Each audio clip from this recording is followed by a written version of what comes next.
একজন মানুষ যখন অসুস্থ হন, যখন রোগাক্রান্ত হন, তখন সেই রোগটা হতে পারে এক সপ্তাহের, হতে পারে এক বছরের, অথবা বছরের পর বছর রোগাক্রান্ত থাকতে পারেন। এই পুরো জার্নিতে ওনার আসলে ইবাদতের পদ্ধতিটা কেমন হবে? এই যে সালাত আদায় করতে পারছেন না, রুকু করতে পারছেন না, সেই অবস্থায় ইবাদত কিভাবে করবেন?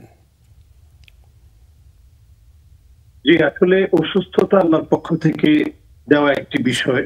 আল্লাহ তাআলা যখন কাউকে অসুস্থতার মতো পরীক্ষা নেন, সেই পরীক্ষাকালীন সময়ে আপনি যদি এমন অসুস্থ হন যে একেবারে মুমূর্ষ অবস্থা, আপনার কোনো জ্ঞান নেই, সে অবস্থায় আল্লাহ রাব্বুল আলামিন আপনার কাছ থেকে কলমটাকে উঠিয়ে নেন।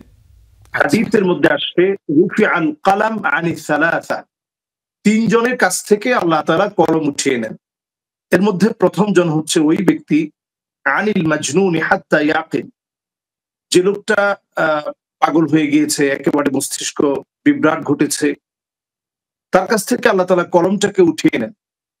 ২ নম্বর হচ্ছে আনিন নাইমি হাত্তা ইস্তাইকায, কেউ যদি ঘুমন্ত অবস্থায় থাকে, আল্লাহ তাআলা তার ঘুম ভাঙার পর থেকেই কলমটাকে আবার আল্লাহ তাআলা লিখতে বলেন এবং লেখা শুরু হয়ে যায়। আর আরেকটি বিষয় হচ্ছে আনিস সাবী হাত্তা ইয়াবলুগ, যদি কোনো নাবালেগ থাকে তাহলে সে বালেগ হওয়ার পরে, স্বপ্নদোষ হওয়ার পর থেকে তার কলমটা স্টার্ট হয়। এই হচ্ছে ৩টি কন্ডিশন।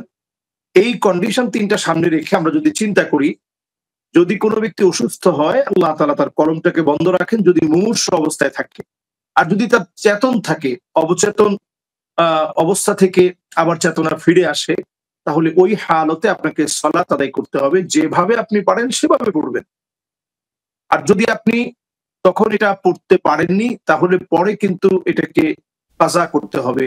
আচ্ছা, আল্লাহর কাছে মাফ চেয়ে নিতে হবে, ক্ষমা চেয়ে নিতে হবে। জি, আশা করি আমাদের দর্শকরা বিষয়টি ক্লিয়ার হয়েছেন। জানতে চাইবো আপনার কাছে যে অসুস্থ অবস্থায় কেউ যদি দীর্ঘদিন অসুস্থ থাকতে থাকতে নিজের প্রতি ক্ষোভ, রাগে নিজের মৃত্যু কামনা করেন, অথবা অন্য কেউ তার সেবা শুশ্রূষা করতে করতে বিরক্ত হয়ে যদি এরকম বলেন যে আসলে এই লোকটা অনেক কষ্ট করছে, আল্লাহ আসলে তাকে এই কষ্ট থেকে আসান করে তার মৃত্যু দান করুক, এইরকম মৃত্যু কামনা করা অন্যের ব্যাপারে এটাও জায়েজ হবে কিনা?